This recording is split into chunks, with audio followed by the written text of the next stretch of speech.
마태복음 21장 18절에서 22절 무화과 나무 비유라고 했는데 비유라고 하기가 좀 나중에 보니까 그러네요.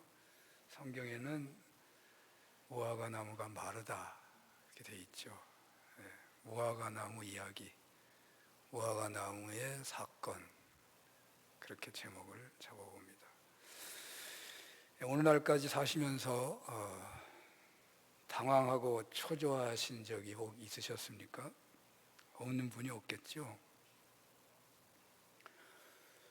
저는 목회자여서 아마 그럴 거라고 생각하는데, 신방이나 예배드리러 갈 때에 준비한 말씀이 그 가정에 맞는가, 그 집회에 맞는가, 예배 시작할 때까지는 이렇게 계속 묵상하는 순간들이 있게 됩니다. 왠지 부족하거나 적절하지 않다는 생각이 들게 되면 굉장히 초조하게 됩니다. 말씀을 바꿔야 되는가? 그렇다면 어떤 말씀을 해야 되는가? 찬송을 부를 때 계속 질문하고 또 질문하죠. 이 가정에 이 집회에 주신 말씀이 무엇일까? 정한 대로 가면 될 텐데 믿음이 부족하니까 그런지도 모르겠습니다. 또 이런 경우도 있습니다. 갑자기 이름이 생각이 안 나요. 새가족도 아니고 5년 되고 10년 됐는데 가서 예배를 드리려고 하는데 이름이 생각이 안 나요. 그 엄청 당황하는 거죠. 어떻게 해야 될지, 이름을 안 부르고 해야 되는데 그럴 수도 없고, 그래서 계속 제 마음속으로는 어떤 성씨고 갖다 붙여댑니다. 황씨, 박씨, 이씨, 고씨, 출씨 막 붙여대가지고 이름을 떠올리는 거죠. 그런데 이런 거는 좀 심한 게 아니고, 제가 종종 하는 얘기가 됩니다만은, 이렇게 큰 병에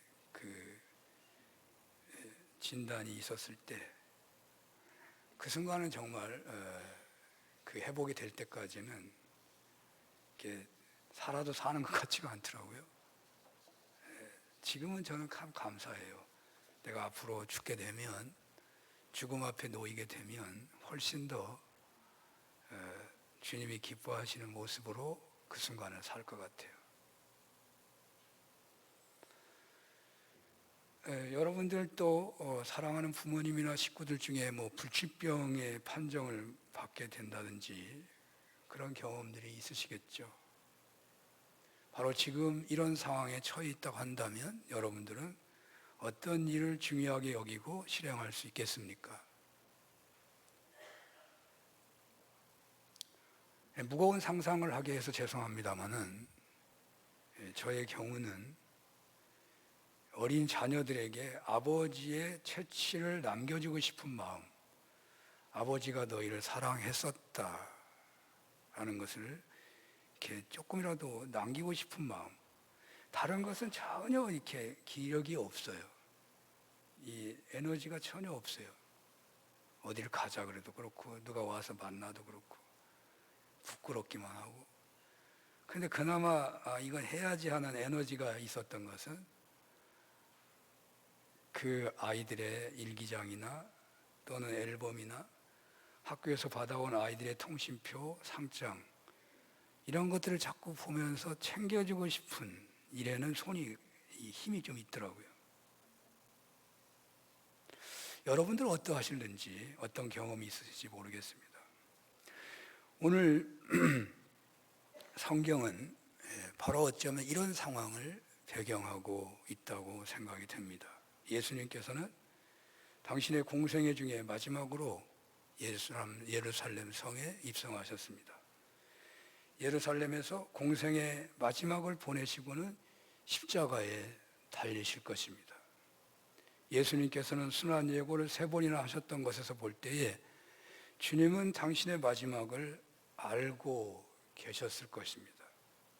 죽음을 향해 가시는 예수님, 그리하여 정들었던 제자들과 헤어지게 되는 예수님, 그들을 지극정성으로 훈련을 해오셨지만 스승이신 당신이 떠나게 되면 우왕좌왕하고 힘들어할 제자들을 생각하시는 예수님, 바로 이런 정황에서 오늘 본문은 시작되고 있습니다.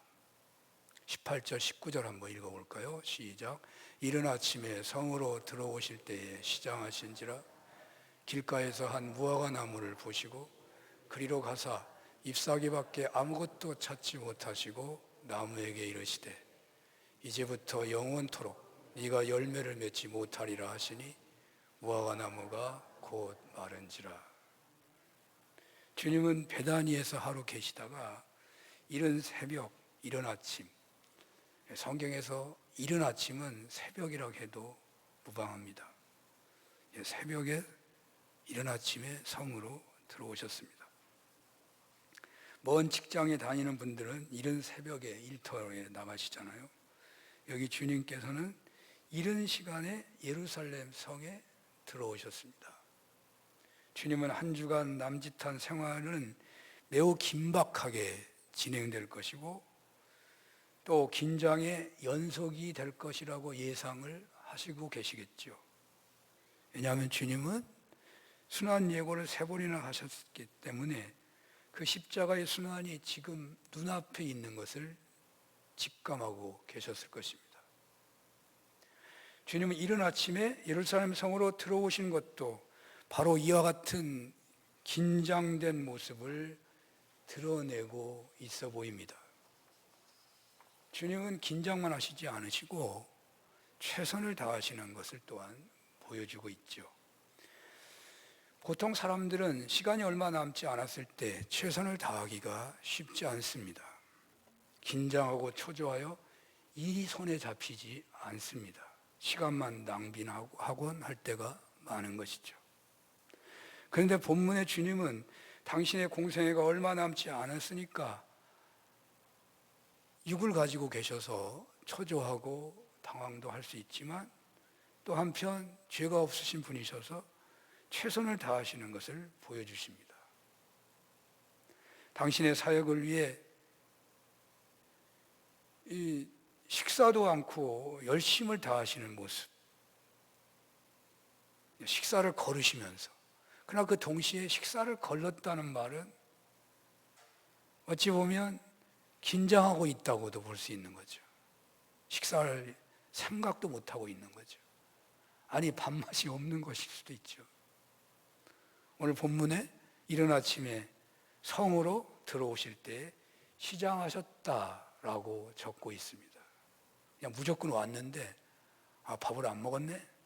시장하네? 그런 느낌일 수도 있는 것이죠. 본문에서 먼저 일생일대 가장 긴장하지 않을 수 없는 때에 예수님의 하루 일과를 좀 우리가 생각하면서 우리의 일과를 좀 돌아보는 것이 어떨까 해집니다. 저는 하루의 일과를 생각하노라면 버려지는 시간이 참 많구나 하는 생각이 듭니다. 여러분은 어떠하십니까? 지난 한 주간 충실하게 살았다고 생각하는 날들이 몇 날이나 되십니까? 허둥대며 매우 바쁘게 살았는데 실상은 제대로 성과를 말할 만한 결과가 없어 보이고 겨우 밥 먹고 직장 다녀오고 집안일하고 누구 만나고 잔치 한 곳 가보고 그렇게 지낸 것 아닐까요? 언젠가 한번 농장을 경영하는 분들의 하루의 단면을 조사해 본 적이 있습니다. 이분들은 하루의 소감이 한결같이 이러했습니다. 목사님, 시간이 너무 빠릅니다. 일은 열심히 한 것 같은데 별로 한 일 없이 하루가 지나갑니다. 두어 사람, 2명인데 제가 살펴봤는데요. 똑같이 이렇게 얘기하시더라고요. 새벽부터 농장일로 정신없이 일을 하는데 이웃집에서 누가 찾아와서 이야기 좀 하다 보면 벌써 점심 먹을 시간이 된답니다. 급히 밥 먹고 나만 먹으면 안 되죠. 짐승 먹을 것 주고 논밭으로 나가서 일을 하는데 지나가다가 한 사람 만나면 서로가 왜 이리 바쁜지 모르겠어 하며 이런 얘기 저런 얘기 하다가 차 한 잔 마시고 있다 보면 해가 넘어간답니다. 저녁을 먹고는 TV 뉴스라도 봐야지 하고 앉았는데 금방 2시간이 지나버리고 그 사이에 전화 몇 통 받고 그러는 사이에 밤은 깊어가고 손발을 닦고 잠자리에 누워 하루를 생각합니다. 오늘 뭐 했나? 바쁘고 정신없이 산 것 같은데 한 일은 별로 없는 것이죠. 본문에서 예수님의 열심을 보면서 우리네 하루하루의 일과를 먼저 살피는 것도 유익할 것 같습니다. 일주일이 있으면 십자가를 지셔야 하는 주님은 이른 새벽부터 일을 시작하십니다. 우리도 새벽 기도로 하루를 시작하면 좋을 것 같습니다. 그렇게 하시면 오늘 아무것도 한 일이 없다라는 생각은 없을 것 같습니다. 오늘 나 새벽 기도했어. 새벽 기도가 주님의 일에 함께하는 아마 가장 좋은 일 중에 하나일 거예요. 충성 중에 하나일 거예요. 기도로 주님과 함께하는 거니까요. 오늘 나는 성경을 읽었어. 오늘 나는 찬송을 했어. 무언가 뜻있는 일을 한 것을 붙잡게 될 때에 하루가 낭비되지 않고 집중될 수도 있을 것입니다. 우리는 부활하신 예수님께서 승천하시기 직전에 당부하신 말씀을 기억하고 있습니다. 예수님께서는 당신이 제자들의 곁을 떠나시게 될 때에 그 제자들이 사명을 감당할 수 있겠는가? 그것이 가장 마음에 걸리는 문제 중에 하나였을 것입니다. 그래서 아마도 제자들에게 죽는 사람들은 유언이지만 다시 살아나서 승천하시면서 하시는 말씀이기 때문에 유언은 아니고 예수님의 마지막 명령이라고 할 수 있는 성령의 세례를 받기까지 예루살렘을 떠나지 말고 기도하라는 말씀을 주신 것이죠. 우리 산운교회는 희년 성취의 목표를 공유하고 있습니다. 솔로몬의 천제단의 기도를 하자고 으쌰으쌰 하고 있습니다. 바로 이 기도의 가장 대표적인 신약 성경의 기도는 제자들의 마가다락방 기도가 될 것입니다. 그래서 오늘 예수님께서 새벽부터 움직이시는 것을 살피시고 나도 그렇게 해보겠다는 결단을 내려보시고 새벽마다 마가다락방 기도에 함께 하신다면 어떠하시겠습니까? 새벽형 신앙인으로 새 출발을 시도해 보자는 것입니다. 설교자가 설교하면서 드리는 말씀으로만 생각하지 마십시오. 우리 산운교회 비전에 이미 새 시대를 연 마가다락방에 120명의 제자 공동체라는 슬로건이 있습니다. 비전이라고 되어 있습니다. 새 시대를 여는 주인공들이 된 마가다락방의 120명의 제자 공동체, 그들은 그렇게 기도하여 신약시대, 사도행전의 시대를 열었고 성령 시대를 열었습니다. 여러분, 신년은 시간만 지나면 되는 것이 아닙니다. 마가다락방의 기도처럼 기도하는 공동체가 새로운 시대를 열 수 있는 것입니다. 산운교회 신년 성취의 시대, 그래서 어떤 주어진 과제라도 국가적으로 무슨 지역적으로 총회 노예적으로 가정적으로 주어진 어떤 과제라고 하더라도 넉넉히 감당하는 은혜와 진리가 충만하게 되는 시대, 그런 새 시대, 바로 마가다락방의 기도를 본받는 데 있다고 하겠습니다. 이렇게 기도하며 하루를 시작하는 새벽형의 삶을 마음에 새겨보시기를 바랍니다. 물론 밤일을 하는 분도 계시겠죠. 이런 분들은 새벽 기도가 아니고 정오 기도를 하는 겁니다. 밥 먹을 때는 좀 시간이 있잖아요. 어떤 상황이든지 간에 주님과 하루의 일과를 놓고 대화하고 능력을 구하는 시간을 갖고 살아보자는 것입니다. 왜냐하면 주님께서 그렇게 행하시면서 제자들에게 당부하셨기 때문입니다. 오늘 본문에서 그런 느낌을 받을 수 있는 것을 먼저 찾아본다면 22절이에요. 22절 볼까요? 너희가 기도할 때 무엇이든지 믿고 구하는 것은 다 받으리라 하시니라. 예수님 떠나시고 계시지 않는 현실에서 제자들이 어떻게 사명을 감당할 수가 있겠습니까? 그것을 대비하듯이 하시는 말씀이 너희는 기도할 때 무엇이든지 믿고 구하는 것은 다 받으리라고 하십니다. 주님이 없어요? 제자들 어떻게 살아요? 그들이 살 길을 주님은 마련해 줘야 되잖아요. 그들이 살 수 있는 최고의 살 길은 주님을 믿고, 주님이 그리스도 되심을 믿고, 주님이 만왕의 왕이심을 믿고, 주님이 만유 가운데서 만유를 충만케 하시는 그리스도가 되심을 믿고, 그 주님께 기도하면 응답하신다는 그 믿음 따라서 문제가 있을 때마다 믿고 기도하라는 거예요. 그걸 알려준 거예요.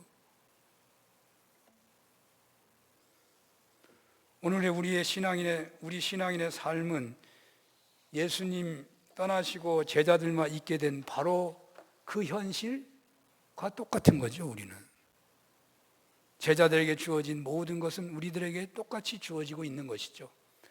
그러므로 진정 제대로 참 제자로, 능력 있는 제자로 쓰임받고자 한다면 이 말씀을 마음에 새기시고 순종하여 언제고 문제가 생기면 의심하지 말고, 그리스도를 의심하지 말고, 만왕의 왕 되심 의심하지 말고, 십자가를 지시고 생명을 다 바쳐서 대속적으로 죽기까지 우리를 사랑해 주시는 만왕의 왕 되신 주님을 의심하지 마시고, 주님께 그 말씀을 그래서 믿음으로 믿고 의심하지 않고 기도하는 것을 주저하지 않아야 하는 것입니다.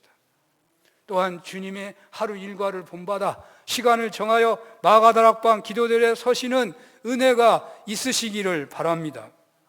오늘 나는 이런 것도 했다 하는 만족감에서, 오늘 나는 기도도 했고, 오늘 나는 성경도 읽었고, 나는 주님께 영광의 찬송을 불러드렸어 라고 하는 만족감에서 더 효율적으로 하루하루를 보내시게 되는 새벽형의 신앙인물로 오늘 모두 새 출발하는 그런 은혜가 있으시기를 축원합니다.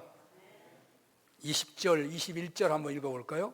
시작. 제자들이 보고 이상히 여겨 이르되 무화과 나무가 어찌하여 곧 말랐나이까?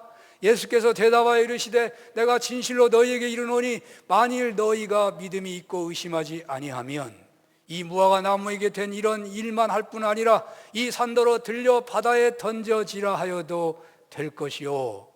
아멘. 십자가를 지어야 하는 긴박한 상황에서 예수님은 이른 아침에 예루살렘 성에 들어가십니다. 시장하셔서 잎이 무성한 무화과 나무로 다가가셨는데 열매가 하나도 없어서 주님께서 나무에게 영원토록 열매를 맺지 못할 것이라고 하셨고, 나무는 곧 말라버렸다는 것입니다. 여기에서 제자들이 이상히 여겨가지고 왜 무화과 나무가 말랐느냐고 질문합니다. 주님은 믿음이 있고 의심치 아니하면 이 무화과 나무에게 된 이런 일만 할 뿐 아니라 산을 바다에 던지기도 할 것이다. 이 말씀에서 떠오르는 것은 잎만 무성하고 열매가 없는 나무는 주님께서 심판하신다는 의미를 먼저 생각할 수 있겠죠. 그리고 또 하나는 믿음을 강조하셨다고 볼 수 있습니다. 그것은 여기 무화과 나무가 잎만 무성한 것은 아직 계절적으로 열매를 맺을 때가 아니었다고 하는 마가복음서의 기록을 인용해서 같이 본다면 열매를 맺지 못한 무화과 나무에 일어난 이 현상은 갑절로 제자들에게 열매 맺는 제자가 되라고 갑절로 강조하셨다고 볼 수 있습니다. 그냥 지나가듯이 한 말이 아니고, 마태복음은 마가복음을 기초로 해서 기록되었다고 학자들이 거의 정설이 되어 있습니다. 어느 누구도 아마 거부하지 않더라고요. 마가복음은 복음서의 원복음서에 가깝습니다. 마가복음 11장 13절에는 멀리서 잎사귀 있는 한 무화과 나무를 보시고 혹 그 나무에 무엇이 있을까 하여 가셨더니 가서 보신즉 잎사귀 외에는 아무것도 없더라.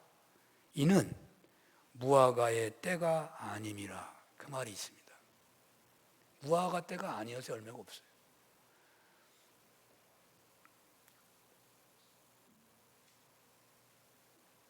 주님께서는 열매가 맺기 전인데도 열매가 없다는 것으로 나무를 저주하신 것으로 마지막 공생애를 앞두고 제자들에게 특별한 교육을 하고 계신 거예요. 마가복음에 이 말이, 마태복음에 이 말이 없을까? 조금 상상해 보면 이건 뭐 그냥 상상이에요. 은혜를 위한 상상, 거룩한 상상. 아니 세상에 예수님이 하나님의 아들이 왜 생나무를 저주하시고 아직 때도 안 됐는데 열매 맺을 때가 안 됐는데 열매 없다고 생나무를 저주하시면 되겠어요? 그런 인상을 받을 수 있잖아요. 마가복음에는 때가 아니라고 말하고 있거든요. 그럼에도 불구하고 열매가 없는 무화과 나무를 저주하셨다. 물론 이 성경은 믿음을 강조한다는 측면을만 보고 그 이야기는 빼버릴 수도 있습니다. 그러나 왜 열매 없는 나무를 골라가지고 열매 없다고 지적을 하시고 저주하시냐 말이죠. 예수님의 삶이 이제 며칠 안 남았습니다. 그러나 제자들에게서 열매를 볼 수가 없습니다. 열매를 볼 수 없고 이제 주님은 떠나셔야 합니다. 그러니 잎만 있고 열매가 없는 무화과나무는 그들에게 교육하기에 가장 중요하고 적절한 때에 있는 거 아니겠어요? 그래서 나무가 저주를 받을 수도 있다는 거죠. 나무는 사람하고 똑같지 않습니다. 나무는 잘라낼 수도 있습니다. 얼마든지 사용할 수 있는 겁니다. 뭐 자연 보호한다고 나무도 사람하고 똑같은 생명이라고 주장하는 그 사람들이 정말 자연 보호를 잘하니까 그들의 신앙을 따라야 한다고 주장하는 이상한 사람들이 있습니다만 이 세상의 모든 피조물은 사람을 위해 있는 것입니다. 그러나 서로 의존적이기 때문에 그냥 없애버리면 나한테 해가 올 수 있는 거예요. 그러나 필요하다면 잘라낼 수 있는 것이죠. 저주할 수 있는 것이죠. 그러니까 주님은 열매 맺지 못한 것을 아주 심각하게 제자들에게 교육하고 경고하고 있는 것이죠. 그리고 믿고 의심하지 않는 삶, 믿음으로 기도하고 의심하지 않는 삶으로 예수님이 없으신 길을 가라고 특별한 방법으로 강조하고 계셔요. 이제 예수 없는, 스승이 없는 제자들의 삶은 어떻게 살 거냐고요. 예수님의 만왕의 왕 대심, 만유 안에 만유를 충만케 하시는 그리스도 대신 예수님을 믿어야만 되잖아요. 믿고 기도하며 응답하신다는 걸 믿어야 되잖아요. 그 믿음으로만 살 길이 있다는 것을 알려줘야 하잖아요. 그렇습니다. 예수님께서는 외식하는 것을 얼마나 싫어했는지 모릅니다. 여러분, 바리새인들을 얼마나 저주하기까지 한지 성경을 보면 알잖아요. 회칠한 무덤. 외식을 너무너무 싫어하셔요. 왜 싫어하는지 아십니까? 외식하면 열매가 없는 거예요. 외식하면 믿을 사람도 못 믿게 하는 거예요. 왜 우리들의 자녀들이 온전한 신앙생활을 못하는지 아십니까? 성령이 역사하시지 않으십니까? 우리의 외식 때문에. 가장 큰 이유 중에 하나는 우리의 외식 때문에 그래요. 우리가 외식하지 않고 하나님의 살아계심을 우리의 삶 전 영역에서 인정하고 살아가기만 한다면 자녀들은 하나님 앞에 무릎 꿇을 수밖에 없어요. 어머니 아버지를 보면 하나님이 계시는지 안 계시는지 잘 모르겠어. 왜 그래요? 외식 때문에. 그래서 주님은 열매 없는 삶을 심각하게 다루시는 것입니다. 그리고 예수님의 당신의 생애를 마감하시면서 제자들에게 이것만은 남겨야 하겠다는 뜻에서 믿고 의심하지 않는 삶을 강조하신 것입니다. 질병으로 심각한 선고를 받았거나 받으신 분이 가족이시거나 혹은 그와 유사한 현실 앞에 노인분들이 혹 계십니까? 심각하지는 않지만 정말 고민거리가 되는 그런 문제 앞에 있는 분 계십니까? 오늘 주님은 바로 그 상황보다 더한 그러한 위기에 있지만 최선을 다하시는 모습을 보여주십니다. 죄가 없기 때문에 그러신 거예요. 사실은요, 우리가 죽음이 두려운 것은 죄 지은 것이 아마 생각나서 그럴 거예요. 정말 죄가 없다면 죽음 앞에 두려울 거 없죠. 그래도 두려운데요. 그럴 수는 있겠죠, 물론. 상황이 그러하시기 때문에 제자들 떠나야 하고 제자들은 스승 없는 삶을 살면서 사명을 감당해야 했기에 주님께서는 특별한 교육을 하고 계신 것입니다. 열매를 맺어야 한다는 것과 믿고 의심하지 않는 삶을 강조하신 것입니다. 이 시간 주님은 우리들에게 잎만 무성하고 열매가 없었던 무화과 나무가 되어서는 안 되겠다고 말씀하십니다. 만약에 우리 삶을 마감하면서 주님께서 우리에게 구하는 것이 있다면 무엇이겠습니까? 내가 세상을 다 마치고 주님 앞에 가면 주님 우리에게 뭘 구하겠습니까? 너 열매가 뭐냐? 그러지 않겠어요? 이 시간 예수님을 영접한 이후에 지금까지 자신에게 어떤 열매를 찾을 수 있는지 살펴보시기를 바랍니다. 열매를 찾는 방법은 이렇습니다. 가령 콩을 심었으면 그 콩에 대한 열매는 콩입니다. 마찬가지로 우리 예수 믿는 우리들에게 구하는 열매도 사람입니다. 나의 존재가 사람들에게 어떻게 전해졌는가, 복음이 얼마나 전해졌으며 어떤 영향을 주었는가를 생각해 봐야 할 것입니다. 사람마다 다르긴 하지만 상당히 많은 경우에 돌아가시면서 복음을 전하는 경우가 있더군요. 하나밖에 없는 자녀가 불의의 사고로 죽게 되었을 때 그 아이가 예수 믿어요.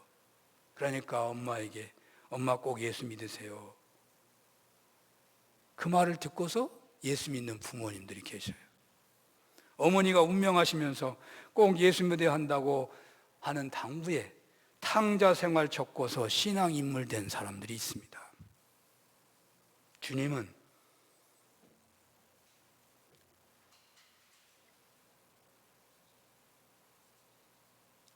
우리가 주님 앞에 나가게 될 때에 우리가 가장 염두에 두는 것은 열매일 것입니다. 그리고 그 열매는 신앙의 성숙을 또한 생각할 수 있습니다. 자신에게서 열매를 찾는 것은 과연 얼마나 내가 주님을 닮았나를 생각해 볼 수 있습니다. 자신에게서 열매를 찾는 것은 과연 내가 얼마나 주님 닮은 것이 있는가? 내 언행과 생각과 인품에서 어느 것이 얼마나 주님을 닮았다고 할 수 있을 것인가? 주님을 닮은 모습 하나 없는 신앙인은 잎만 무성한 신앙인일 수 있다는 말입니다. 또 우리 신앙인에게서 열매를 찾는다는 것은 신앙의 실천력을 찾는 것이 되는 것입니다. 배운 거 많고 아는 거 많지만 실천이 거의 없다면 잎만 무성한 신앙인인 것입니다. 사실 역사의 주체는 상위 계층의 사람들이기보다는 대체로 하위 계층의 민중들에 의해서 역사가 바뀌는 경우가 있어요. 우리네가 많이 알고자 배우기는 힘쓰는데 뭔가 배우지 않으면 불안할 정도로 더 배우고 원하고 있지만 실상 아는 것에 대한 실천이 얼마나 되는지 생각해 보면 너무나 미약합니다. 열매가 없고 잎만 무성한 세상의 지식인들이 얼마나 많은지 모릅니다. 이 시간 주님은 우리들에게 행함의 믿음을 강조하시고 계십니다. 이웃을 사랑하지 못하고 부모님을 공경하지 못하고 남편에게 순종하지 못하고 아내를 사랑하지 못하고 하는 것들이 몰라서 못하는 것입니까? 여러분 잘 몰라서 신앙생활 못하는 것입니까? 그래서 배우기를 원한다고 그래서 이단에도 찾아가는 것입니까? 몰라서 신앙생활을 못하냐고요. 그 말도 맞는 말이겠죠. 몰라서. 그러나 행함이 없는 믿음에서 못하는 것입니다. 제가 지금 열거한 것 여기 한 가지만이라도 부모 공경, 이웃사랑, 남편 순종, 아내 사랑 여기 한 가지만이라도 제대로 실천하는 신앙인이 있다면 아마도 그 사람은 성인 대접받을 만합니다. 참으로 우리의 현실은 잎만 무성한 신앙인으로 가져가지 않는지 탄식하지 않을 수 없을 것 같습니다. 그러므로 지금부터라도 신앙의 열매에 깊은 관심과 열매 맺기를 소원하는 주님이 떠나시면서 아주 그냥 급진적인 방법으로 무화과를 저주하면서 열매 맺기를 소원한다고. 이 말씀이 여러분의 마음에 새겨지는 은혜가 있으시기를 축원합니다. 이 시간 두 번째로 주님은 믿고 의심하지 않는 신앙을 강조하십니다. 주님 없는 세상에서 부여받은 사명을 감당해야 할 제자들에게 가장 필요한 것은 믿고 의심하지 않음으로 응답받아서 사명 감당하는 능력 있는 신앙인이 되는 데 있다고 하겠습니다. 주님께서는 제자들에게 한마디로 어떤 상황에 처하게 된다고 하더라도 의심하지 말고 믿는 자가 되라고, 그래서 구하는 자가 되라고, 그래서 응답받는 자가 되라고 말씀하고 있는 거예요.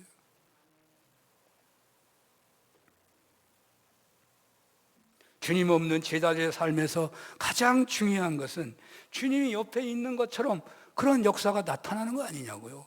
주님이 옆에 있는 것처럼 나타나려고 한다면 주님이 만왕의 왕이 되신다고, 주님은 만유 안에서 만유를 충만케 하시는 그리스도가 되신다고, 주님은 나를 위하여 십자가에서 대속적으로 죽어주신 정말로 나를 사랑해 주시는 분이라고 한다는 것을 믿는 그 믿음, 그래서 그 믿음을 가지고 주님에게 기도하기만 하면 주님이 응답하신다고 하는 믿음으로 기도하는 거라는 거예요. 그러면 주님이 옆에 계신 거예요. 똑같아요. 주님이 계신 거와 똑같아요. 제자들을 두고 떠나야 하는 주님의 마음이 그렇고, 자녀들을 두고 떠나야 하는 신앙 부모님들도 그럴 것입니다. 자신보다 더 나은 믿음으로 더 큰 능력을 드러내며 더 큰 사역을 감당하기를 원하십니다. 이 시간 주님께서는 이런 정황을 인용하셔서 우리에게 믿는 자가 되라고 하십니다. 의심하지 않고 믿고 구하면 무엇이든지 받을 것이라고 말씀하십니다. 이 약속은 곁에 계시다가 떠나시게 되신 주님이 하신 약속이십니다. 이 약속은 오늘날 제자들의 길에 서 있는 우리들에게도 동등하게 임하는 약속입니다. 의심하지 않고 믿고 구하는 삶을 살라고 말씀하십니다. 오늘 주님께 와서 많은 기도들을 하셨을 것입니다. 오늘 무거운 짐들을 많이 가져왔을 것입니다. 이 시간 주님은 이렇게 약속하십니다. 조금도 의심하지 말고 변함없는 믿음으로 계속 간구하여라. 그러면 받을 것이다. 산을 옮겨야 한다면 산을 옮겨주실 것이고, 바다를 옮겨야 한다면 바다를 갈라주실 것이다. 의심하지 말고 믿는 자가 되어라. 이런 은혜가 있으시기를 축원합니다. 기도하겠습니다. 하나님 아버지, 새벽형 사람이 되기를 원합니다. 하나님,